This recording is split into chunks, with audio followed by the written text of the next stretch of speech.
پتہ چل رہا ہے کہ پاکستان اور پاکستان کی ایجنسیز جو بات کرتی رہیں فالس فلیگ آپریشن کی کہ بھارت کسی واقعے کو بہانہ بنا کر پاکستان کے خلاف کوئی کارروائی کرنے کا ارادہ رکھتا ہے.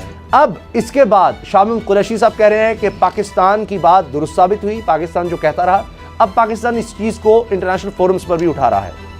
وزیر اعظم عمران خان صاحب نے اس پر پوری ایک سیریز کی ہے, ٹویٹس کی. انہوں نے بتایا کہ بالکل بھارت کا یہ مکروہ چہرہ اب سامنے آ گیا ہے. ہمارے ساتھ جنرل ریٹائرڈ اعجاز اوان صاحب ہیں, ان سے اس حوالے سے بات کریں گے. اسد کرنل صاحب, بابر ڈوگر صاحب بھی میرے ساتھ ہیں. جنرل صاحب بہت شکریہ. جو ہمارا کہنا تھا اور ہم اس پر اصرار کرتے رہے کہ ہندوستان اینڈ پرٹیکولرلی اجیت دووال اور نریندر مودی وہ اپنا پورا narrative, anti Pakistan narrative, anti Kashmir narrative کو وہ ایک فالس فلیگ آپریشن اور فالس نیریٹو کے اوپر انہوں نے پورا نیریٹو بلڈ کیا ہوا ہے, پورا ایک فساد کھڑا کیا ہوا ہے. پھر جو 66 ٹیررسٹ کیمپس ہیں افغانستان میں, جہاں وہ Baloch liberation army, Baloch liberation front اور تحریک طالبان پاکستان, ان سب لوگوں کو استعمال کر کے بلوچستان میں دہشت گردی کروا رہے ہیں. اب ہم نے نیکسٹ کرنا یہ ہے کہ اس کو یونائٹڈ نیشن جنرل اسمبلی میں لے کے چلے جائیں, کیونکہ پرماننٹ فائل جو ہے ان کے ویٹو کر دے گا تو سیکیورٹی کونسل میں شاید ہمیں وہ بڑی کامیابی نہ ملے. لیکن جنرل اسمبلی میں چونکہ میجورٹی ووٹ سے چیزیں ڈیسائیڈ ہوتی ہیں, تو پاکستان کو چاہیے کہ انڈیا کے یہ عزائم ایکسپوز کرنے کے لیے اس کو وہاں پہ لے جائیں اور ان کو دہشت گرد ڈکلیئر کروائیں, اجیت دووال کو اور کم از کم اس کو یہ ارنب گوسوامی کو. تو یہ وہ ایک سٹیپ ہے جس کو ہم لے سکتے ہیں اور ہمیں جنرل اسمبلی میں اس کو لے کے جانا چاہیے. یہ محض ٹویٹ سے یا احتجاج سے یا ڈوزیئر میں ایک نیا صفحہ ضرور لگ جائے گا نیکسٹ ڈوزیئر میں, لیکن اس کو فالو اپ کرنے کے لیے ہمیں جنرل اسمبلی تک جانا چاہیے. آپ کے اگلے سوال میں پھر میں بتاؤں گا کہ اس کی نیگیٹو امپلیکیشن ریجنل پیس پہ کیا ہے اور ان کے اپنے ملک کے اندر کیا ہے. اب Pakistan will retaliate. There is no option to take it lying low because India is trying to establish a new normal. وہ چاہتے ہیں کہ ہم نیوکلیئر امبریلا سے نیچے رہیں, نیوکلیئر تھریش ہولڈ سے نیچے رہتے ہوئے ہم پریمپٹیو اسٹرائک اور کاؤنٹر اسٹرائک کے لیے ایک اسپیس کریٹ کر دیں اور یہ چیز اسٹیبلش ہو جائے کہ دو نیوکلیئر پاورز کے درمیان ہم اس طرح کی اسٹرائک کی جرات بھی رکھتے ہیں اور آئندہ بھی کریں گے. تو ہم انہیں یہ نیو نارمل اسٹیبلش نہیں کرنے دیں گے. وی ول ریٹیلیٹ. تو یہ ساری چیز کو ایکسپوز کرنا ضروری ہے انٹرنیشنل فورم کے اوپر, تاکہ انڈیا کے جو عزائم ہیں, کیونکہ یہ چیز خطے کو ایک بڑی خوفناک رکھتی ہے. اب اگر انہوں نے کوئی ایسا فالس فلیگ کیا اور پاکستان میں اسٹرائک کرنے کی کوشش کی تو پھر اس سے بات کہیں دور نکل جائے گی. اعجاز صاحب, ایک اور بڑا اہم نقطہ جو ہے کہ اس وقت کے Indian army chief general Bipin Rawat, ظاہر بات ہے کہ ان کی مرضی کے بغیر تو اس میں سب کچھ نہیں ہوا ہوگا, وہ سارے ڈرامے کا حصہ ہیں, انہی کی بنیاد پر یہ سارا ڈرامہ رچایا گیا. کیا یہ ایک پروفیشنل آرمی کا ایٹیٹیوڈ ہے, کیا ایک پروفیشنل جنرل کا ایٹیٹیوڈ ہے کہ وہ اس طرح کی حرکتیں کرتا پھرے؟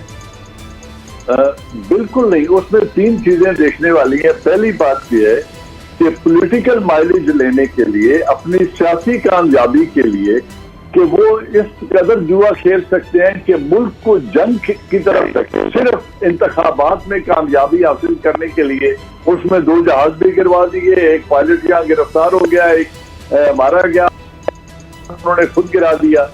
تو اگر یہ مائنڈ سیٹ ہوگا تو ان سیکیورٹی جو آرم فورسز کے اندر ہے, جو لا انفورسمنٹ کے اندر ہے, جو عدم تحفظ کا احساس ان کی اپنی فورسز کو ہوگا, یہ پروفیشنل آرمیز کا ریسپانس جیسے آپ کہہ رہے ہیں بالکل نہیں ہے. اور پھر ابھی تیسری دفعہ آپ یہ دیکھیں کہ تقریباً 3000 border violation, cease fire violation وہ کر چکے ہیں, جو کہ انپروفیشنل رویہ ہے. اور پھر یونائٹڈ نیشن ملٹری آبزرور کی گاڑی کو نشانہ بنانا, یہ تو ایک ایسی ہٹ درمی ہے کہ ایک طرف آپ یونائٹڈ نیشن کے ریزولوشن کو اگنور کر رہی اور آپ 370 اور 35 ریووک کر کے آپ نے اس ایریے کو کر دیا جو یو این ریزولوشن کے مطابق حل طلب ہے.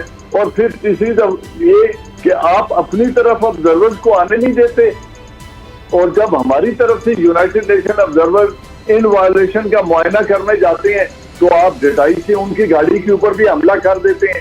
یہ تو ان کی قسمت اچھی تھی کہ وہ بچ گئے, ورنہ گاڑی کو تو گولیاں لگ گئی تھی. تو اگر اس طرح کا غیر ذمہ دارانہ رویہ ہو تو اس چیز کو ہمیں جنرل اسمبلی میں یونائٹڈ نیشن لیول پہ ایکسپوز کرنا پڑے گا, کیونکہ باقی دوسرے ممالک ہندوستان کے خلاف کوئی کاروائی کرنے کے ان کے پاس ایسی پوزیشن نہیں ہے. ہاں ادھر مورل گراؤنڈ پہ ووٹنگ ہو سکتی ہے جنرل اسمبلی میں جہاں ان کو ایکسپوز کیا ہے. اچھا جنرل صاحب, اب معاملہ یہ ہے کہ جس طرح ڈس انفو لیب جو ہے EU, اس نے بتایا کہ 750 کے قریب انہوں نے جعلی پروپیگنڈا کے لیے اپنی نیوز ایجنسی, ویب چینل اور مختلف انہوں نے جو سائٹس اور اخبارات بنائے. پھر ابھی جس طرح اب 3 لوگ اس کے اندر بڑے بینیفیشری ہیں, مودی, امت شاہ جو ہوم منسٹر ہے, اور بپن راوت جس کو پہلی دفعہ بھارت میں ریٹائرمنٹ کے بعد چیف آف ڈیفنس بنایا گیا. تو معاملہ یہ ہے کہ یہ مودی جو اس طرح کے اقدامات کر رہا ہے اور چیزیں ثابت ہو رہی ہیں, یہ تو اپنی انتخابی کامیابی یا کسی اس طرح کی کامیابی کے لیے کچھ بھی کر سکتا ہے. 2 نیوکلیئر پاور ہے اور یہ چیزیں اسٹیبلش ہو رہی ہیں کہ اب اس کی کامیابی سے اس کو کوئی روک نہیں سکتا, اور 2 آپس میں نیوکلیئر کنٹریز ہیں.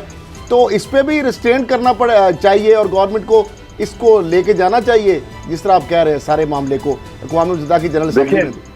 کہ یہ ہوا کیا ہے, جس طریقے سے انہوں نے یہ کیا اور پھر جس طریقے سے ایمنسٹی انٹرنیشنل کا دفتر بند کرا کے ان کو ملک سے نکالا ہے, تو یہ ساری وہ ہائی ہینڈڈنس ہے اور ڈس ریگارڈ ہے انٹرنیشنل قوانین کا, انٹرنیشنل نارمز آف پولیٹکس کا, اور اتنی بڑی ایکسٹریمسٹ رجیم کے ہاتھ میں نیوکلیئر ویپن کا کنٹرول ہونا, یہ میرے خیال میں دنیا کے لیے بھی اور ریجن کے لیے ایک لمحہ فکریہ ہے, جس ایشو کو ہمیں یونائٹڈ نیشن میں اٹھانا چاہیے تاکہ دنیا کی توجہ اس پر آئے کہ کتنے غیر ذمہ دار لوگ نیوکلیئر ویپنز کے کنٹرول پر بیٹھے.